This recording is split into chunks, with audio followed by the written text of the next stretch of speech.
nous n'avons pas les tests en main, donc nous ne pouvons pas dire que par rapport à ci ou par rapport à ça,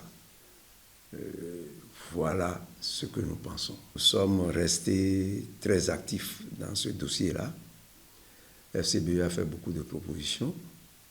FCBE a voulu même qu'il y ait consensus autour de tout ça, parce que les gens pensent souvent que c'est les partis qui sont représentés au Parlement seulement qui peuvent discuter d'un sujet aussi important.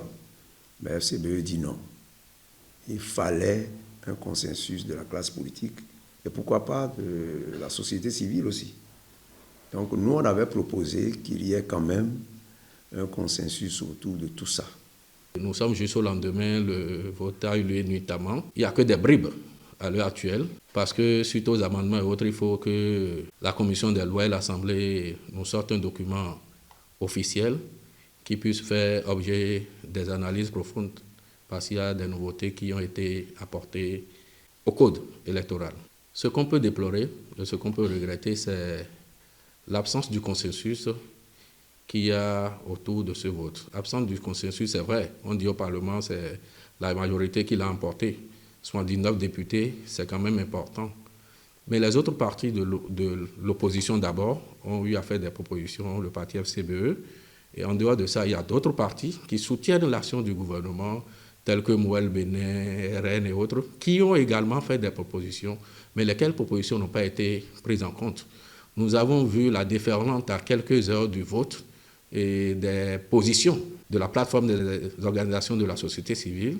Nous avons vu les organisations religieuses, presque 3 organisations, qui ont donné de la voix, qui ont fait des propositions et qui ont fait des orientations, mais ces propositions n'ont pas été prises en compte du tout. Et les choses sont allées vite. On a l'impression que les gens sont poussés par quelque chose.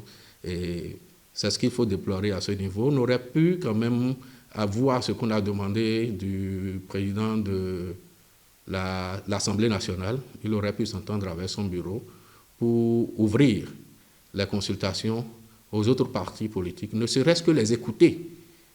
Leur balai et à l'hémicycle aurait quand même crédibilisé un peu les choses, qu'on puisse les écouter, prendre en compte leurs propositions et après passer au vote, le vote débatagera tout le monde.